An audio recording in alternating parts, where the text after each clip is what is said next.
اچھا، تو آج ہم بی پرائم آفیشل کے مواد پر بات کر رہے ہیں۔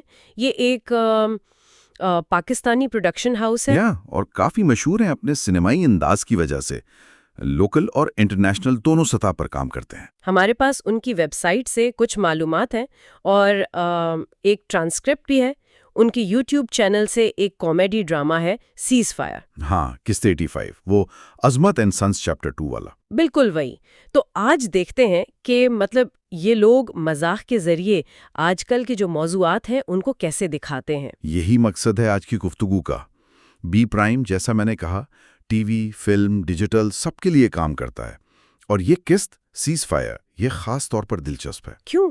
اس میں کیا خاص ہے؟ خاص اس لیے کہ یہ پاک بھارت کشیدگی کے پس منظر میں سیٹ ہے اور دکھاتی ہے کہ ایک عام سا خاندان کیسے اس صورتحال میں اپنی زندگی گزار رہا ہے، وہ بھی مزاحیہ انداز میں۔ اچھا، ہاں، قسط کا آغاز وہیں سے ہوتا ہے نا، فیروز جو گھر سے کام کر رہا ہے، ورک فرام ہوم۔ جی، اور بیچارہ بڑی مشکل میں ہے۔ ہاں، گھر والے ہیں کہ اسے چین ہی نہیں لینے دیتے۔ وہ ایک سین تو کمال کا تھا جب اس کی ضروری آن لائن میٹنگ چل رہی ہے اور امی نے سبزی لانے بھیج دیا۔ بالکل، یہ تو آج کل بہت سے لوگوں کی کہانی لگتی ہے، ورک فرام ہوم والی۔ یقیناً یہ ورک فرام ہوم کی جو جد و جہد ہے یہ تو اب بہت عام ہو گئی ہے، اور قسط نا اس صورتحال کو بڑی اچھی طرح استعمال کرتی ہے۔ صرف ہنسانے کے لیے؟ نہیں، صرف ہنسانے کے لیے نہیں، یہ دکھانے کے لیے بھی کہ کیسے ذاتی اور پروفیشنل زندگی آپس میں گھل مل جاتی ہے۔ صحیح۔ اور پھر فیروز کا بھائی بھی تو ہے، بہروز۔ اچھا، ہاں، بہروز، وہ تو بالکل ہی الگ کردار ہے۔ جی، وہ جو بے روزگار ہے اور ہر چیز کا بہانہ بناتا ہے کام سے بچنے کے لیے، کبھی جنگ، کبھی کورونا، کبھی سیاسی حالات۔ اور گھر میں وہ ساس بہو والی نوک جھوک بھی چل رہی ہے، بہروز کی بیوی بسمہ اور ماں کے درمیان۔ بالکل۔ تو یہ جو گھریلو منظر کشی ہے نا، یہ بی پرائم کا ایک طرح سے ٹریڈ مارک ہے۔ وہ بڑے سماجی مسائل کو یوں سمجھیں ایک خاندان کی چھوٹی سی کہانی میں سمو دیتے ہیں۔ اور اسی گھر کے ماحول میں ایک اور بڑا دلچسپ کردار ہے، ہاشمت۔ ہاشمت، جی۔ وہ تو اس پوری صورتحال کا بالکل ہی مختلف طریقے سے فائدہ اٹھا رہا ہے۔ ہاں، ہاشمت کا کردار تو کئی پرتیں ہیں اس کی۔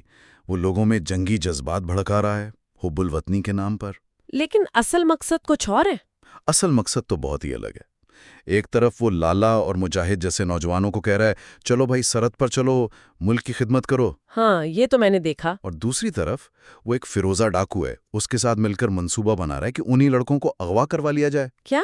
اچھا، واقعی؟ جی، یہ کردار اصل میں موقع پرستی اور منافقت پر ایک گہرا طنز ہے۔ کمال ہے۔ اور سب سے مزاحیہ یا شاید افسوسناک بات، وہ جو شاہد پی آئی ہے، ایک سیدھا سادہ سا بندہ، یہ اصلی فوجی ٹینک ہے۔ نہیں، پانی کے ٹینکر کو جنگی ٹینک بتا کر بیچ دیا۔ یہ تو حد ہی ہو گئی۔ جی، بس حالات کا فائدہ اٹھانا جسے کہتے ہیں۔ تو کیا بی پرائم اکثر ایسے کردار استعمال کرتا ہے؟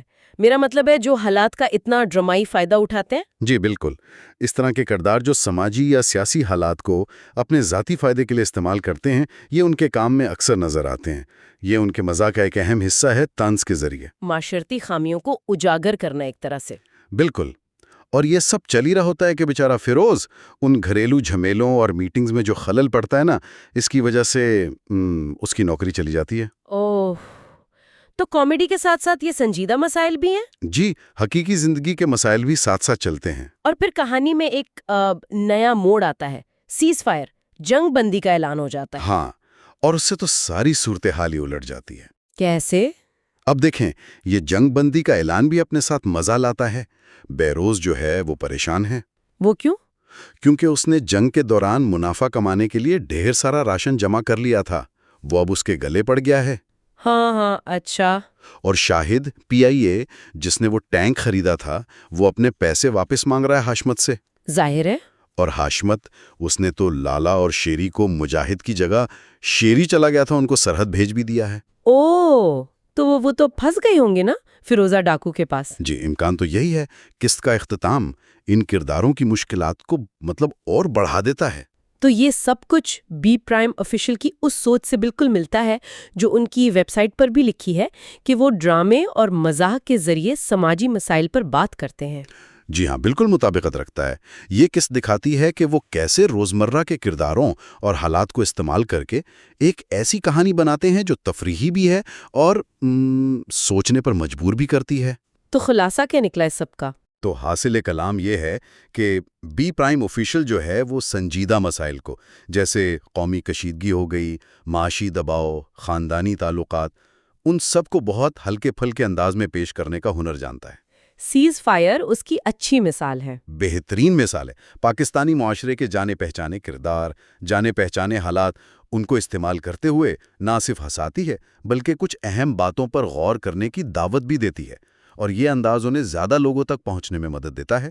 واقعی یہ گفتگو تو کافی دلچسپ رہی۔ اچھا، آخر میں ایک سوال ذہن میں آ رہا ہے جی، کہ جب اس طرح کے حساس موضوعات جیسے قومی معاملات یا سماجی مسائل انہیں جب یوں مذاق کے رنگ میں پیش کیا جاتا ہے تو اس کا دیکھنے والوں کے نقطۂ نظر پر کیا اثر پڑتا ہوگا؟ کیا یہ ان مسائل کی سنجیدگی کو سمجھنے میں مدد دیتا ہے، یا کہیں ایسا تو نہیں کہ لوگ اسے بس ہنسی میں ہی اڑا دیتے ہوں؟ اس پر بھی سوچا جا سکتا ہے۔